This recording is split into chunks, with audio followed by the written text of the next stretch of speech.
ang mga kwento ng pag-ibig, kwento ng buhay at kwento ng pag-asa dito sa Barangay Love Stories. Love Stories.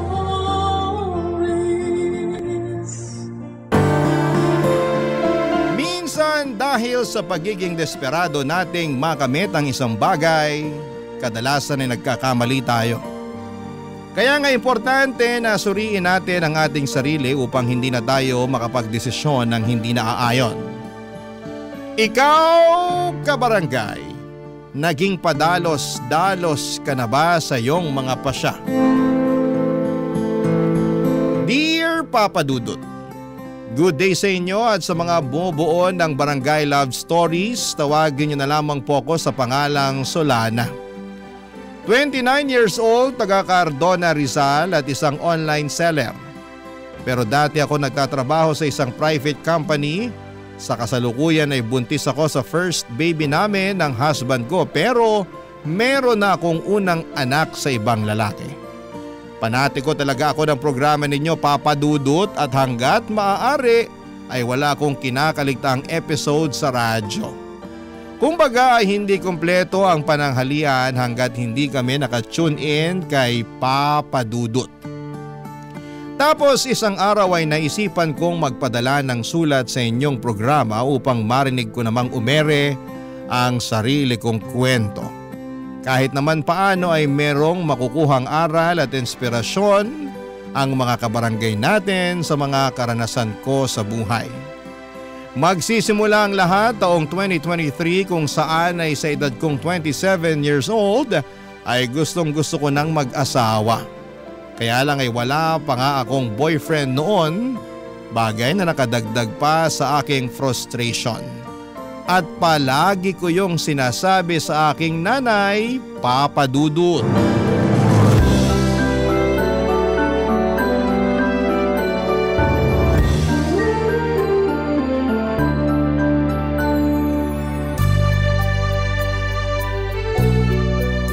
Grabe na yun. Anong grabe? Yung classmate ko nung elementary at high school ay mag-aapat na yung anak. Tignan niyo yung post niya dito sa Facebook. Pinakita niya yung pregnancy test niyang positive. Dami nga nag-congrats sa kanya. Talaga? Tingin nga. Guling diba? Kasing edad mo lang din yan, ano? Mas matanda po ako ng 1 taon sa kanya. Ibig sabihin, 26 years old pa lang siya tapos nakaapat na anak na? Mismo. Naku, napakasipag naman nila mag-asawang gumawa ng bata. Hayaan mo na po, buhay naman nila yan eh. Sa bagay, mahalaga lang naman dun hindi napapabayaan yung mga bata. Kahit mag-anak pa sila ng 100, ayos na ayos lang. Grabe naman po sa 100. Aba, nangyayari naman yun ah. Kami nga 18 magkakapatid, di ba? Mas grabe pala kayo, Nay. Ay, ewan ko sa'yo, Solana. Minsan napaka-OA mo. Sobra naman po kayo. Oh, totoo naman.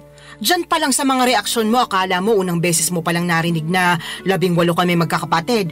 Sensya na po. Hala, kinasal na pala siya? Huh? Sino? Ito po dati kong katrabaho. Nagpunta na rin po siya dito sa bahay ng birthday niyo. Siya lang talaga in-invite ko noon kasi okay naman siyang kasama. Natatandaan ko nga na katulad mo wala pa rin siyang asawa noon. Pero masaya naman ako kasi sa wakas kinasal na siya. Masaya rin po ako. Pero sobra naman kayo sa pagsasabi na katulad ko wala pa siyang asawa. Noon yun kasi ngayon kasal na siya. Sa katotoo naman na wala ka pa rin asawa, di ba? Pati nga boyfriend wala pa rin Kaya nga medyo nalungkot po ako. Ha? Bakit? Kasi tumatanda na ako pero wala pa rin ako nakikilalang lalaki na mamahalin at gugustuhin pakasalan. Ay, ayoko pong tumandang dalaga at mamatay na hindi pa nararanasan ang sarap ng buhay. Pinagsasasabi mong sarap ng buhay ang hirap kaya magkaanak lalo na sa panahon ngayon, ano? Napakamahal ng mga bilihin at serbisyo. Kung mahirap ka, dapat manahimik ka na lang sa isang tabi. Siyempre, pagsisikapan naman po namin na magiging asawa ko yung pamilya na bubuuin namin. Hindi namin ipaparanas sa magiging anak namin yung hindi magandang buhay. Sa bagay, di naman kita mahahadlangan kung ramdam mo na dyan sa mga buto-buto mo na gusto mo nang mag-asawa at bumuo ng sarili mong pamilya. Kahit na mahirap ang buhay, Masarap pa rin na meron kang asawa at mga anak, kaya sige, humayok at maghanap ka na ng magiging boyfriend. Siguraduhin mo lang na yung mapipili mo yung lalaking responsable, marunong sa pamilya, mabait, may pangarap, hindi lang para sa sarili, kundi lalong-lalo na sa inyong magiging anak nyo, at higit sa lahat, hindi mapanakit. Nako, subukan ka lang niyang saktan, lalatiguhin ko pati mata niya. Si nanay talaga, wala pa nga eh. Sinasabi ko lang sa'yo yung gagawin ko kapag maling lalaking napili mo, kaya ayusin mo paghahanap ng matinong mapapangasawa ha. Boyfriend po muna, wala pa nga akong boyfriend eh. Kala ko diretso kasalan kasi atat na atat ka na dyan eh. Nay talaga. O bakit? Totoo naman sinasabi ko Sinabi ko bang hindi? Buti na yung nagkakaliwanagan. Masyado talaga kayo mapangasar. Para namang di mo ko kilala. Mapang-asar talaga ako at nasa iyo na lang kung maaasar ka. Pero seryoso nak, kung anong magpapasaya sa'yo, gawin mo. Marami-rami ka na rin sinakripisyo para sa pamilya natin. Panahon na para mapagtuunan mo naman ang pansin ng sarili mong buhay. Papa Dudut, masyado kasi akong naging tutok sa pagtulong sa pamilya namin simula mawala ang aming tatay. Bata pa kami noon at talagang ginapang kami ni nanay sa paghahanap buhay. At bilang panganay sa 3 magkakapatid ay sadya kong kinalimutan ang pagla-love life at ang aking sarili. Pero aminado akong gusto ko na talagang bumuo ng sariling pamilya that time at masaya naman ako kasi suportado ako ng aking nanay. In fact, siya pa ang kontodo push sa aking makipag-date o magpaligaw kaya ginawa ko ang mga payo niya. Bilang unang hakbang ay nag-install ako ng dating app sa aking cellphone. Nagpatulong pa nga ako sa best friend ko na pumili ng maganda at pinaka-the best kong picture na gagawin kong display profile. First time ko lamang kasing gumamit ng dating app at sa tanang buhay ko, isa pa lang ang nagiging boyfriend ko. Pero matagal na yon dahil nag-aaral pa lamang ako sa high school at sa pagkakatanda ko ay umabot lamang kami ng 1 buwan. Fast forward. Meron ako nakilala at nakamatch na lalaki sa naturang dating app na gamit ko ng mga panahon na yon. 2 linggo rin kaming nag-usap bago kami nag-decide na magkita na. At may nangyari na nga sa amin ang unang araw na yon. Kaso makalipas ang 1 buwan at kalahati bigla na lamang siyang naglaho na parang bula, Papa Dudut.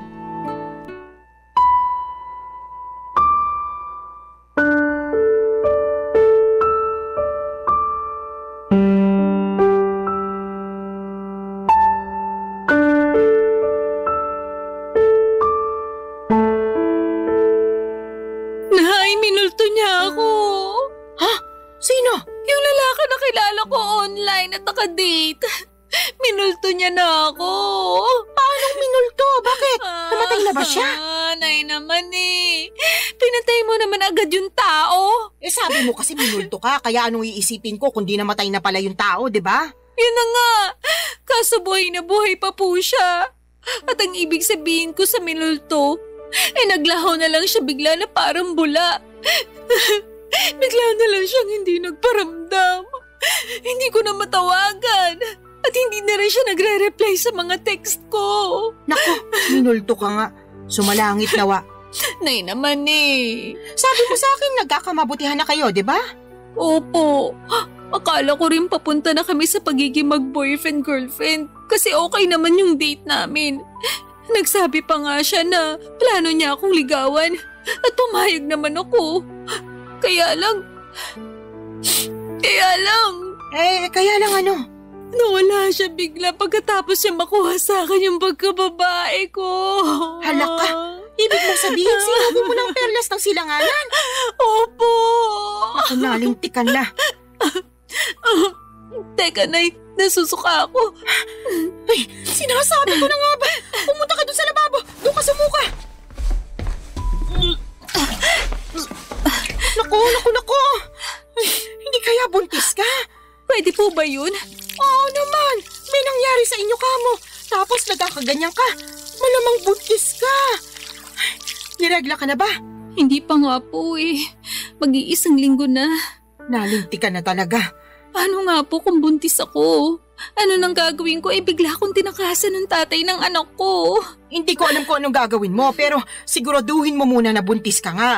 Mag-ano ka, mag-pregnancy test. Ayoko po.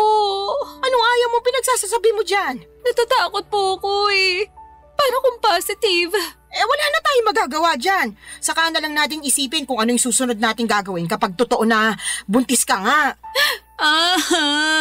Pesting buhay naman Ngayon pa talaga nangyari to kung kailan bigla namang nawala yung nakabuntis sa akin. Kasalanan mo rin naman kasi. Sana bago ka bumuka ka dyan, sinigurado mo muna na gumamit ng proteksyon yung lalaking yon. Oh, kita mo nangyari. Tingin ko, nakatunog yun na mabubuntis ka niya. Kaya biglang naglaho na parang bula. Wala naman po sanang kaso kahit mabuntis niya ako Kaya lang ang kinaiinis ko, iniwan niya ako bigla.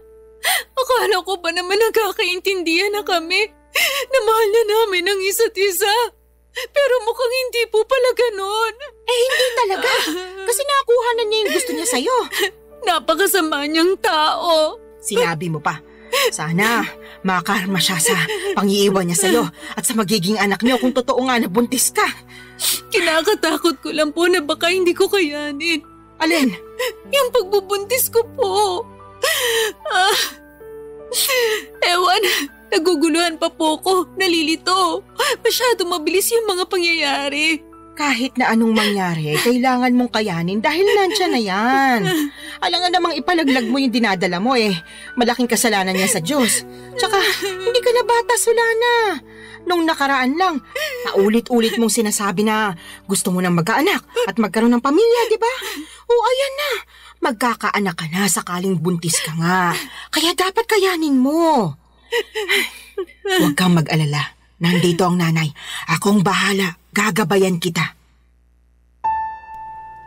Papadudot ng sumunod na araw ay nakumpirma kong buntis nga ako.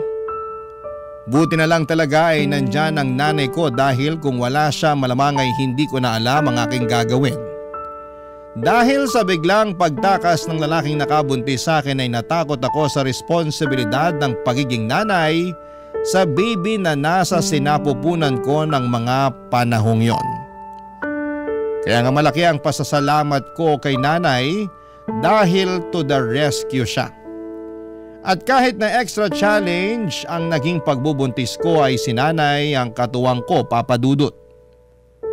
Unti-unti ay natutuhan kong mahalin ang baby na dinadala ko ng mga panahong yon. Inisip ko kasi na tama naman ang sinabi ni nanay. Walang kasalanan ang anak ko sa ginawa ng tatay niya. Sadyang meron lamang mga lalaki na hindi marunong magtaguyod ng pamilya. Nasa una lang magaling at duwag naman sa responsibilidad. Malas lamang ako kasi ganong klase ng lalaki ang natagpuan ko, Papa Dudut. Barangay Love Stories. Barangay Love Stories. Papa Dudut, makaraan ng 9 na buwan ay naipanganak ko ng malusog ang aking panganay. Nag-leave ako noon sa opisinang pinapasukan ko at noong matapos yun ay agad na rin ako nagbalik trabaho. Kailangan ko nang magdoble kayod upang matustusan ang pangangailangan ng anak ko. Alam ko na simula maging nanay ako ay dapat huli ko nang isipin ang aking sarili dahil laging unang-una ang kapakanan ng baby ko. Kaya lang ilang buwan pa lamang akong nagtatrabaho ulit ay nakaramdam na ako ng matinding kapaguran. At hindi yon yung klase ng pagod na nawawala kapag pinahinga mo, kundi naghahalo-halong pagod mentally and physically. Doon ko rin napagkumpara ang sitwasyon ko bilang single parent sa aking ibang katrabaho na merong healthy relationship sa kanilang mga asawa. Gusto ko lang naman ang katuwang sa buhay at mag-aalaga sa akin dahil matagal na panahon din ako ang nag-aalaga sa iba. Pati ba naman sa sarili kong anak ay ako pa ring mag-isa. Kaya nga binanggit ko yon sa nanay ko dahilan para sermonan niya ako ng todo-todo, Papa Dudut.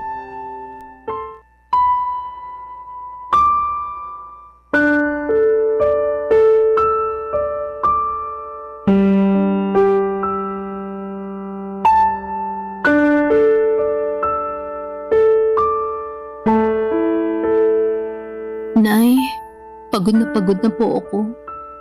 Kapag nasa opisina ako, hindi ako makapag-concentrate. Lagi akong lutang at nakatulala. Kaya nga nasisita ako ng boss ko at isang beses natawagan na ng pansin. Pero anong magagawa ko? Gusto ko na lang umuwi nung time na yon at magmukmuk sa higaan. Kaso alam ko hindi ko naman yun magagawa dahil kailangan kong alagaan yung anak ko pagdating ko rito sa bahay. Medyo mahirap nga yung pinagdaraanan mo, anak. Pero wala ka naman magagawa kasi kailangan mo magtrabaho pa rin para sa anak mo. Yun na nga po Imbis na sana nagpapahinga na lang ako rito sa bahay natin at ako na yung nag-aalaga sa baby ko, kailangan ko pang umalis para magtrabaho. Thankful po ako na inaalagaan niyo yung anak ko, pero ewan ko ba? Ano ba kasing problema? Pagod ka nga lang ba talaga o ano? Sa tono mo kasi para kang nagsisisi na nagkaanak ka. Yung totoo? Oo, sabihin mo yung totoo. Tama po kayo.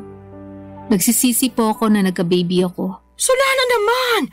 Kung naiintindihan lang ng anak mo yung sinabi mo, malamang magtatampo yung bata. Sarili niyang ina, pinagsisisihan siyang sinilang sa mundo. Ano pong magagawa ko kung yun ang nararamdaman ko? Wala, di ba? Tsaka bago kayo magsalita ng ganyan, iintindihin niyo muna yung pinagdaraanan ko.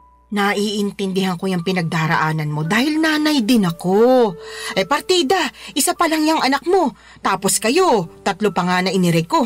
Pero ang kaibahan natin, kasama niyo po si tatay sa pag-aalaga at pagpapalaki sa amin bago siya inagaw sa atin ng kamatayan. Tapos ako simula nang pinagbuntis ko yung baby ko hanggang pinanganak, mag-isa lang ako. Ewan ko kung nasa ng lupalop ng impyerno na napunta yung tatay ng batang yan. Nakakagigil lang talaga pag naaalala ko. Huwag mo namang sisihin yung anak mo sa katarantaduhan at pagiging irresponsable ng tatay niya sa'yo. Sino pong sisisihin ko? Napapagod na po ako magtiis at magkunwari na ayos lang yung lahat. At saka inggit na ako sa mga kasamahan ko sa opisina na merong mabubuting kinakasama at asawa. Ha? Bakit naman? Siyempre, ako wala. Kaya napatanong na lang ako sa Diyos kung bakit ang unfair niya sa akin. Hindi naman ako makasalanang tao Nagpapakitino naman ako sa abot na makakaya ko. Pero bakit pinarusahan niya pa rin ako? Sobra ka naman! Para mo na rin sinabing pagpaparusa yung pagkakaroon mo ng anak. Totoo naman po. Ay, maghinay-hinay ka nga sa mga sinasabi mo. Kawawa naman yung anak mo Wala pa siyang kamuwang-muwang sa mundo tapos pinag-uusig na agad siya ng sarili niyang ina. Yun po kasi nararamdaman ko. Ano pong magagawa ko? Meron kang magagawa. Sana pinigilan mong maisip yan. Para hindi mo na naramdaman kasi maling-mali yan. Doon pa lang sa mainggit alam mong hindi na magandang katangian yun. Sana ganun lang kadali yung gusto niyong mangyari. Wag kasi puro sarili mo yung isipin mo, lalo may anak ka na. Dapat pag nanay ka na, isang tabi mo yung nararamdaman mo at pagtuunan ng pansin yung anak mo. Paano ko nga po magagawa yun kung napapagod na ako? Ay, sana talaga hindi na lang ako pumayag na ituloy yung pagbubuntis sa batang yan. Aray ko! Bakit niyo ako binatukan, Nay? Nagtatanong ka pa talaga kung ano-ano yung sinasabi mo dyan. Kinabutan ka nga! Hindi naman kasalanan ng apo ko na nabuo siya dahil sa kapusukan niyo Tapos sasabihin mo na sana hindi mo na lang tinuloy yung pagbubuntis mo sa kanya. Sumusobra ka na talagang babae ka! Papadudot doon ko mas napagtanto ng husto na mahirap maging single parent at kung may choice lamang akong baguhin ang kapalaran ko ay gagawin ko.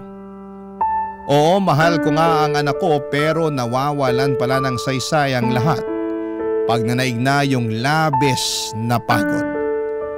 Tinanim ko sa isipan ko na ang aking anak dapat ang priority ko bago ang sarili ko pero mas nanaig sa akin ang kagustuhan na makatagpo ng lalaki na magiging katuwang ko sa buhay at mag-aalaga sa akin bilang kapareha niya at kung loloobin ay may bahay. Kaya nga nagsimula ulit ako makipag-usap online kahit na inuusig pa rin ako ng aking konsensya at ng mga sinabi ni nanay. Naiintindihan naman daw niya ako pero nandun pa rin yung sermon niya tungkol sa dapat mas pagtuunan ko ng pansin ang aking anak bago ang sarili ko. Para sa akin ay hindi niya talaga ako nauunawaan. Hindi nagtagal ay meron akong nakausap na lalaki sa dating app at mabilis lang din kaming nagkapalagayan ng loob, Papa Dudut.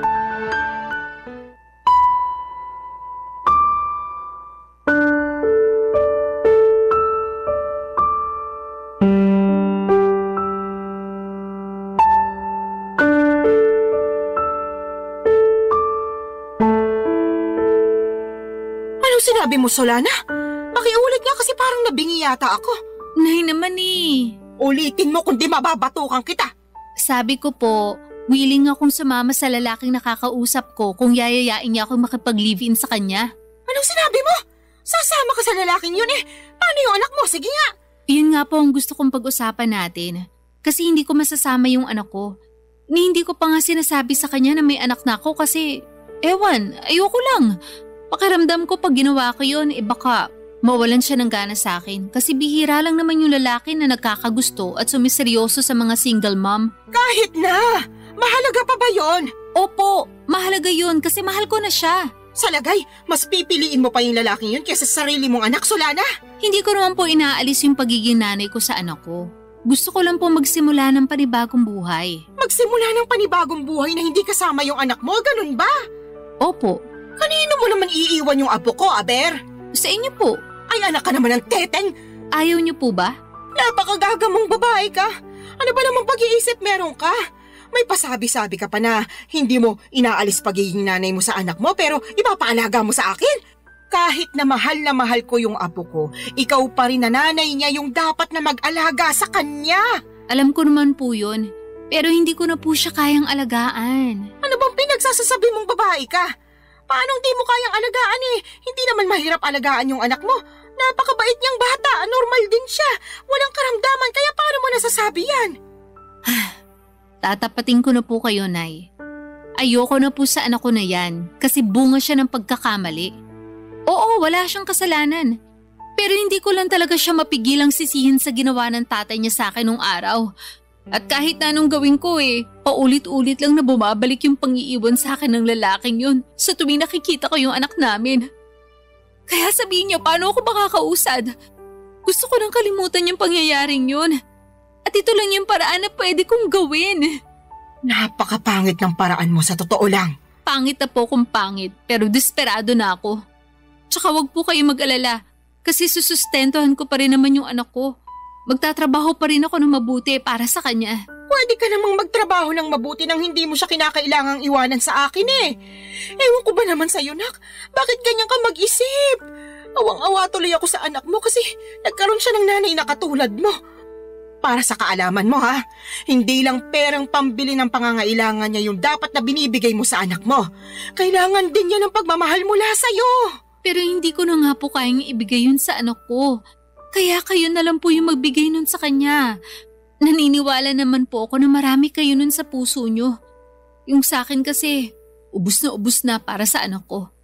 At kung meron man pong natitira, konti na lang. Tapos para na lang yun sa sarili ko. Mahirap namang magbigay ng pagmamahal sa iba kung hindi ko uunahing mahalin yung sarili ko, hindi ba? Ibang klase mga katwiran mo, bulok at baluktot. Papa Dudut, parang kinurot ang aking puso sa iyak ni nanay dahil sa naisip kong iwanan ang anak ko sa kanya para makisama sa lalaking nakilala ko online. At kahit na sinusustentuhan ko pa rin naman ang bata ay hindi pa rin sapat yon. Pero kahit na anong gawin kong pagsaalang-alang sa sitwasyon ay nadaig pa rin ako ng aking damdamin. Mas nanaig ang kagustuhan kong sumama sa lalaking nakilala ko at magsimula ng panibagong buhay. Alam ko po na maraming magagalit sa akin ng mga kabarangay natin dyan at may mga magsasabi na hindi ko naman talaga mahal ang anak ko. Mahal ko ang anak ko pero mas mahal ko ang aking sarili ng mga panahong yon. At kahit na pangit pakinggan, paano ko makapagbibigay ng pagmamahal sa iba kung hindi ko naman uunahing mahalin ang sarili ko kahit nakapalit noon ay ang pagtakas sa responsibilidad ng pagpapakananay sa aking panganay, Papa Dudut. Barangay Love Stories. Barangay Love Stories. Papa Dudut, hindi nagtagal ay sinagot ko na nga ang lalaking nanliligaw sa akin at makaraan lang ang isang buwan ay niyaya na niya akong makipag-live-in. Bale, tumira kami sa Taytay Rizal dahil doon naman siya nagtatrabaho. Hindi alam ng live-in partner ko na meron akong anak sa unang lalaki. At sa totoo lang ay gusto ko na talagang hindi niya malaman, pero alam ko na wala namang lihim na hindi nabubunyag. Kaya sa huli ay inamin ko sa kanya ang totoo dahilan para maggalit siya sa akin. Hindi dahil may anak ako sa ibang lalaki kundi dahil hindi raw ako naging tapat sa kanya nung una pa lamang. Naiintindihan ko naman ang pinanggagalingan ng galit niya, kaya humingi ako ng tawad. Hindi niya rin ako natiis dahil mahal niya ako at ang tanging hiling lang niya ay ipakilala ko sa kanya ang anak ko, kaya sinama ko siya sa bahay ng nanay ko sa Cardona, Rizal. At laking gulat ko dahil masayang masaya siya pagkakita sa aking anak. Kaya lang ay marami pa rin kaming bagay na hindi pinagkakasunduan habang nagpapatuloy ang aming pagsasama. Katulad na lamang noong isang beses na nag-away kami dahilan para mag-alsa balutan ako't umuwi sa aking nanay, Papa Dudut.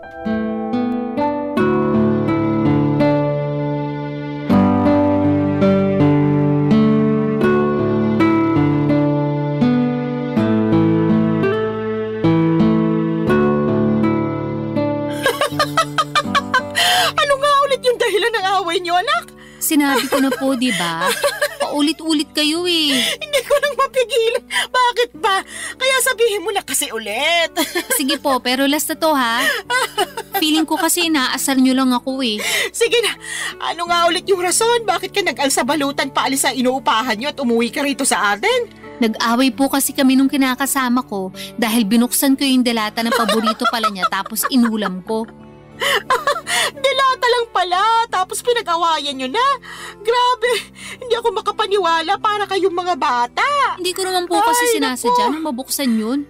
At saka siya naman may sabi na mag-ulam na lang daw ako ng delata dahil hindi nga siya nakapagluto. Nagkataon na overtime ako sa work. Tapos siya naman nagbago oras ng shift niya. Kaya umalis siya na maaga.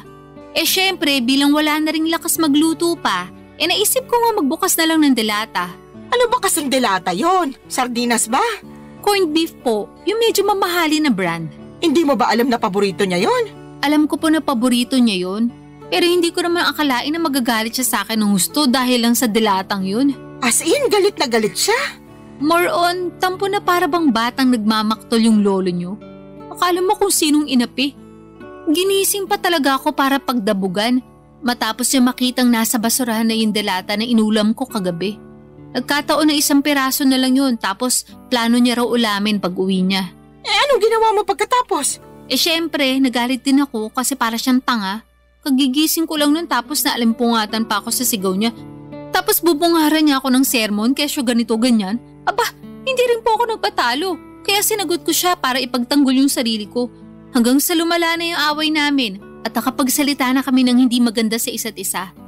Hindi ko na po nagustuhan yung mga sinabi niya. Kaya nilayasan ko na siya. Pambihira talaga mga kabataan ngayon. Maliit na bagay pinalalaki kaya dumarami yung hiwalayan eh. Alam ko naman po na mababaw lang yun. Pero nasobrahan eh. Kung kinausap niya lang sana ako na maayos, baka lumabas pa ako at binilan siya ng paborito niyang delata. Di sana wala kaming problema. Hindi sana kami nagkasakitan sa mga sinabi namin sa isa't isa.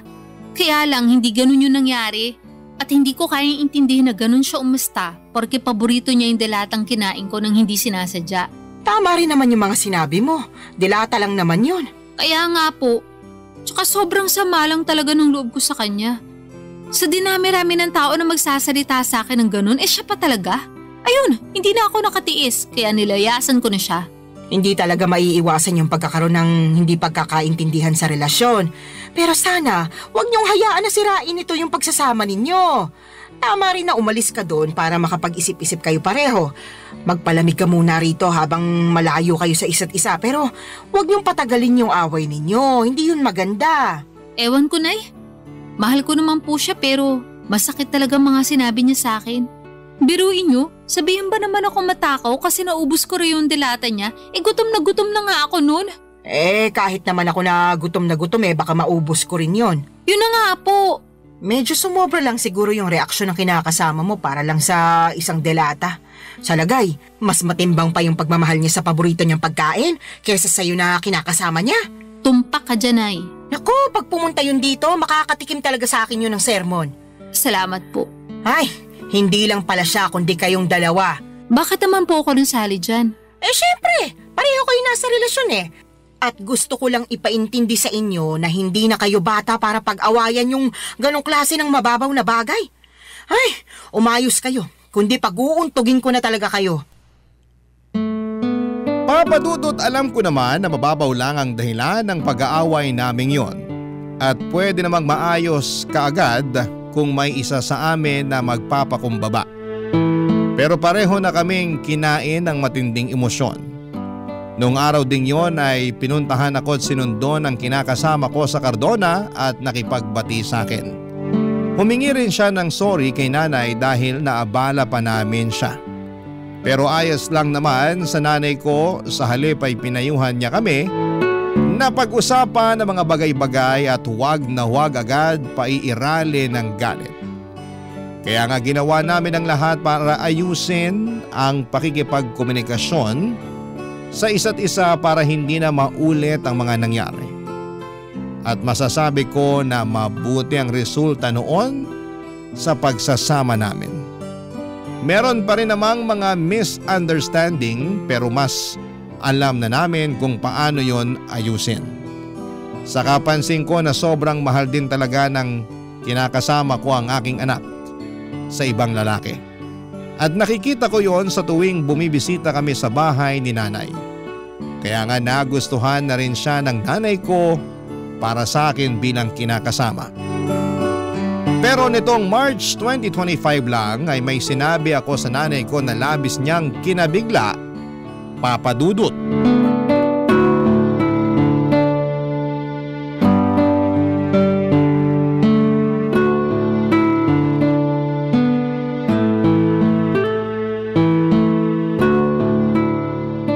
Nay, may sasabihin po ako sa inyo.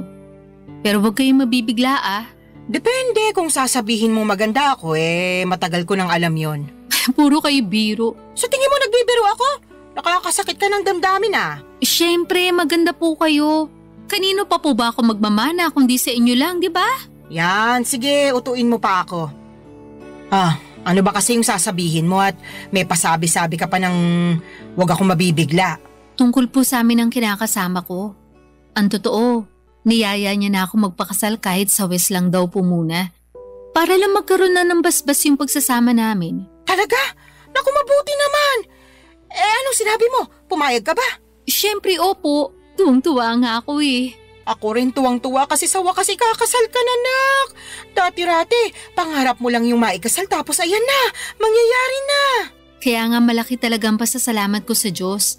Kasi dininig niya yung panalangin ko, nabigyan niya ako ng matinong lalaki. Yung magiging asawa ko, magiging tatay ng mga anak namin at makakasama ko hanggang tumanda kami. At nangyari na nga yun. Buti na lang naging matyaga ka sa paghihintay. Opo, pero may isa pa po pala akong sasabihin. Ha? Meron pa bukod sa sinabi mo na ikakasal ka na? Ganun na nga po. O sige, ano ba yon? Pinag-usapan po namin ang kinakasama ko. Nakukunin na namin yung anak ko at isasama sa inuupahan namin. Gusto po niya na isang buong pamilya na kami at handa naman siyang ampunin yung bata para siya na ang kilalaning ama. Ayos lang po ba sa inyo yun? Tinatanong pa ba yan? Siyempre ayos na ayos sa akin. Hindi po ba kayo malulungkot kasi mapapalayo na kayo sa apo nyo? Ano bang klaseng tanong yan? Natural malulungkot ako pero sino ako para ipagkait sa apo ko na magkaroon ng tatay at nanay sa kanyang paglaki, di ba? Kaya nga malaki talaga yung pasasalamat ko dyan sa kinakasama mo kasi mahal na mahal yung anak mo. Tingin ko nga, mas mahal niya pa yung apo ko kaysa sa'yo Mahal ko rin naman po yung anak ko, pero aminado ko naging gagalang ako sa pagdedesisyon nung araw. Sa totoo lang, matagal ko nang pinag-iisipan na kunin yung anak ko para ako na yung mag-aalaga sa kanya. Gusto ko pong bumawi sa lahat ng pagkukulang ko bilang nanay niya. Siguro hindi pa naman po huli ang lahat, di ba? Hindi pa naman talaga. At suportado kita sa gusto mong mangyari. Basta ipangako mo na hinding-hindi mo na ibabalik sa akin yung apo ko kasi bigla ka na lang napagod magpakananay sa kanya, ha? Hindi laruan niyang anak mo para sa kaalaman mo. Meron siyang damdamin. Tsaka baka gabaan ka na kung gagawin mo pa yun sa kanya. Hinding-hindi ko na nga po ulit gagawin yun sa anak ko, Nay. Pangako po yan. Huwag ka sa akin mangako, sa anak mo ikaw mangako at patunayan mo yon. Mahalin mo siya ng husto. Iparamdam mo na lagi kang nandyan sa tabi niya bilang nanay niya. Ipaglaban mo siya sa lahat ng pagkakataon. Lagi mo siyang piliin sa kahit na anong sitwasyon. At kahit na magkaroon pa kayo ng mga anak nung kinakasama mo, huwag mong hayaan na mabaliwala yung panganay mo. Tandaan mo, Solana, ha? Wala siyang kasalanan sa ginawa sa iyo ng ama niya, kaya huwag mo siyang sisisihin. Opo, Nay. Naiintindihan ko po lahat ang mga sinabi niyo at tatandaan ko po yun. Sige, mapapanatag na ako kung ganon. Paano mo pala aalagaan yung apo ko kung nagtatrabaho ka? Tungkol po sa bagay na yan, pinag-usapan na namin ng kinakasama ko na magre-resign na ako para maalagaan ko yung anak ko. Sinabi ko kasi sa kanya na gusto kong bumawi sa anak ko dahil malaki nga yung nagawa kong kasalanan sa kanya nung araw. Katulad niyo, sinuportahan din po ako ng kinakasama ko. Papa Dudut, alam kong hindi ako naging perpektong magulang sa anak ko noong araw, pero sa kasalukuyan ay ginagawa ko naman ang lahat upang makabawi sa kanya. At yun naman ang mahalaga, hindi ba? Sising-sisi ako sa nagawa kong pangiiwan sa kanya noon nang mas pinili ko ang aking sarili, ngunit masayang-masaya naman ako. Dahil naalagaan ko na siya ngayon, katuwang ang aking kinakasama na ngayon ay asawa ko na. Hindi pa rin naman nagsawang sumuporta at umalalay sa akin si nanay, lalo na at buntis ako sa panganay namin ng mister ko. Alam ko na mas magiging challenging ang pag-aalaga ng dalawang maliit na bata, kaya sinabi ni nanay na pupuntahan niya ako sa inuupahan namin para alalayan pagkapanganak ko. Doon pa lang ay naiyak na ako at nag-uumapaw ang saya ng puso ko. Mas lalo ko na-appreciate ang aking nanay sa totoo lang. At alam ko na marami pa akong matututuhan sa kanya mula sa mga karanasan niya kung paano maging mabuting ina. Maraming salamat po, Papa Dudut, sakaling mapili po ninyong i-ere ang istorya ng buhay ko. Sana po'y kinampulutan po ito ng aral at inspirasyon ng mga kabarangay natin. God bless sa inyong programa sa Barangay Love Stories. Patuloy kayong magbigay ng aliw sa ating mga kabarangay. Ang inyong forever kapuso at kabarangay, Solana. Nakakaantig naman talaga ang ating kwento. Ikaw ba, kabarangay? Nakarelate ka ba sa story natin ngayon? Kwentuhan naman tayo dito sa comment section.